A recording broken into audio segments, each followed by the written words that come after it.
Періште тілек немесе зәулім мешіт қалай салынды? Жегендей болдым. Түркияға барған сапарымызда тарихи мешіттерге саяхат жасағанбыз.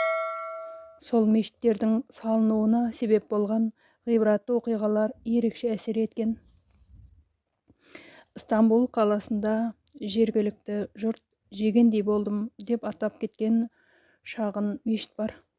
Құлшылық үйін салған кісі Құрандағы Алланың мешіттерін тек Аллаға және ақыретке иман келтірген, намазды кемеліне жеткізіп, үзбей әрі уақытылы оқитын, зекетті толық беретін, сондай-ақ Алладан өзге ешкімнен именбейтін шынайы мүміндер ғана лайықты түрде көркейте алады. Міне солар тура жолдан таймауға, мақсат мұраттарына жетуге үміт ете алады. Тәубе сүресі 18 аят. Деген Алла әміріне амал етуге бел буып, қажетті қаражатты жинауға кіріскен деседі. Мешіт салу үлкен қаражатты қажет ететін әрі соғұрлым сауабы еселеніп жазылатын ізгі іс. Әлгі адам тәтті тағамдарға тәбеті тартқанда іштей жегендей болдым деп қалтасындағы ас-ауқатқа жұмсайтын ақшасын мешіт салуға жинай бастапты. Шынында адамның қалауында шегі жоқ қой. Күнде түрлі тағамға аңсарымыз ауып тұратыны жасырын емес. Қаражаты бар адам қалауын қанағаттандырмай қоймайды. Иә, нәпсі шіркін өз дегенін істеткізбей тынбайды. Ал ақылды адам Алланың ризалығын көздеген пенде нәпсісін тізгіндеп, оның қалауына еріп кетпейді. Сонымен нәпсі қалауы тәтті тамақ жеуге шақырған сәтте иесіне мешіт салу ниеті түсетін әлгі кісі осы кезде бір емес, екі емес, 20 жыл қатарынан жегендей болдым деген ойға тоқтап, тәп-тәуір ақша жинаған екен. Сөйтіп, ізгі ниетінің негізінде үзбей жасаған игі амалының нәтижесінде шағын мешіт тұрғызыпты. Алла тағала сол кісінің қолымен құлшылық үйін тұрғызу нығметін нәсіп еткен екен. Расында Құдай қалаған адам ғана мешіт салады. Мұндай нығмет қалтасы қалың дәулетті жандарға да бұйырмауы мүмкін. Біз бұл оқиғадан Алланың ризалығына жетелейтін үлкен амалдар кішкентай ниеттен басталатынын түсінеміз. Кішкентай ниет үлкен. Жаңа мешітке садақа деп жазылған. Бұл біз баяндайтын кезекті ой салар оқиғаның кіріспесі болатын.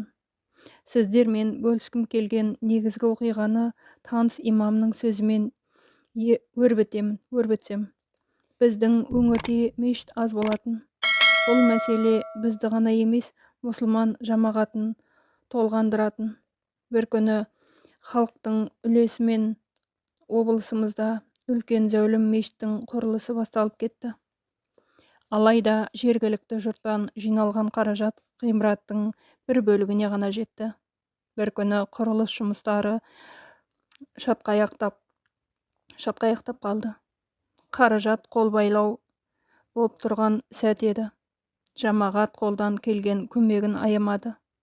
Алайда жиналған ақша қаланың қақ төріндегі орталық мешіттің құрылысын толық аяқтауға жеткіліксіз болды. Не болса да осы азаматтан қажетті қаражаттың реті шығып қалады деген үлкен үмітпен ірі кәсіпкерлермен кездесіп жағдайда түсіндірдім. Алайда нәтижемен күткендегідей болмады. Көңілімді түсірмей бір қайыры болар деген оймен қаржы көздерін қарастыра бердім. Осылай бірнеше күн ақша іздестірдім, бірақ нәтиже болмады. Өйткені халық пен бірнеше кәсіпкер ниет еткен дүниесін мешітке беріп қойған еді. Жұмыс берген соң құрылысшылардың жалақысын уақытында төлеу керек. Бала шағасы ай соңында отағасының жалақысын күтіп отырады емес пе? Осы сұрақ маған маза бермеді. Шарасыз халде досымның үйіне барып, жағдайдың бәрін айттым. Ол маған үнемі рухани тұрғыдан қолдау білдіріп жүретін ең жанашыр досымның бірі болатын. Мұндай сәтте бір ауыз сөз жәрдемінің өзі иықтағы жүгіңді жұлып алғандай әсер етеді емес пе? Уайымыңды жанашыр адамыңмен бөліссең, өзіңді жеңіл сезініп қалады екенсің. Досым біраз насихатын айтты. Оның сөзі жігерімді қайта оятты. Үмітіме қанат бітіргендей болды. Арадан біраз уақыт өткен соң, бір күні шаруалармен әлгі досымның үйіне бардым. Есік жанында тұрған 4 бұрышты қағаз картонға бірден көзім түсті. Мұны кішкентай баланың жасағаны көрініп тұр. Картон қағаздың ортасынан кішкентай саңылау қалдырып, жан-жағына аппақ қағаз жапсырып, әдемілеп қойыпты. Үстіңгі жағына жаңа мешітке садақа деп жазылған. Жүрегім бірдеңені сезгендей, үнемі ауыр уайым үстінде жүретін көңілім жадырап сала берді.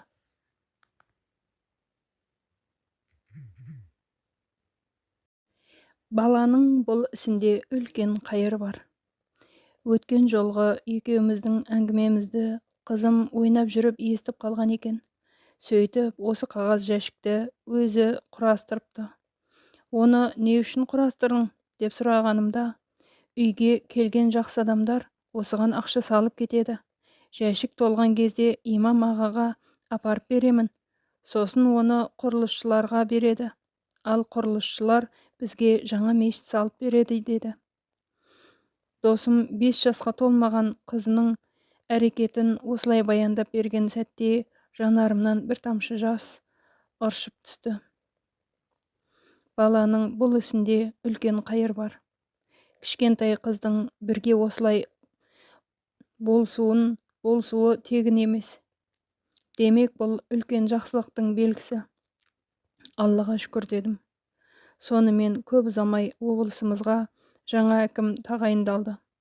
Облыс басшысын жаңа қызметімен құттықтап шығуға ниет білдіріп, қабылдауына жазылдым. Әкім уақыт оздырмай мені қабылдады. Ұзақ әңгімеден кейін маған айтар қандай өтінішің немесе тілегің бар деді. Мен сізге өзімнің емес, осы өңірдегі халықтың күлпі мұсылман жамағатының өтінішін жеткізсем бола ма? Дедім. Мұндай сұрақты күтпеген болуы керек. Қобалжыған күйде, әрине айтыңыз деді. Облыстық орталық мешіттің құрылысын бастағанымызға біраз болды. Қарапайым халық пен кәсіпкер азаматтар шама келгенше көмектесті. Бірақ қазір құрылыс жұмысы тоқтап тұр. Сауапты іске жанашырлық танытып, өз тарапыңыздан қолдау көрсетсеңіз жақсы болар еді дедім. Әкім ойланбастан бұл іске үлес қосатынын, барынша қолдау көрсететінін жеткізді. Ол бізге берген уәдесінде тұрып, қаржы көзін қарастырып, тұралап қалған мешіт құрылысына қан жүгіртті. Осыдан кейін біздің өңірге мемлекет басшысының сапары жоспарланды. Президенттің сапар барысындағы жұмыс кестесіне жаңа мешітті аралау жоспары еніпті. Бұл жоспар құлшылық үйінің құрылысын одан сайын жеделдетіп жіберді. Сол кезде жаңа мешітті тезірек ашуға мен емес, әуелі әкімдік қызметкерлері көбірек мүдделі боп кетті. Шешімін таппай жүрген шаруаның бәріне солар кірісті. Мен аяқ астынан мешіт құрылысына қатысты тапсырма беретін басшыға айналып шыға келдім. Жоспарланған мерзімде мемлекет басшысы келіп, жаңа мешіттің ашылуына қатысты. Еш нәрсе өздігінен болмайды ғой. Мен мұны бүлдіршіннің тілегі қабыл болғанының көрінісі деп ойлаймын. Алла шебер ғой, деп имам сөзін түйіндеді. Иә, періште тілек дегені осы шығар.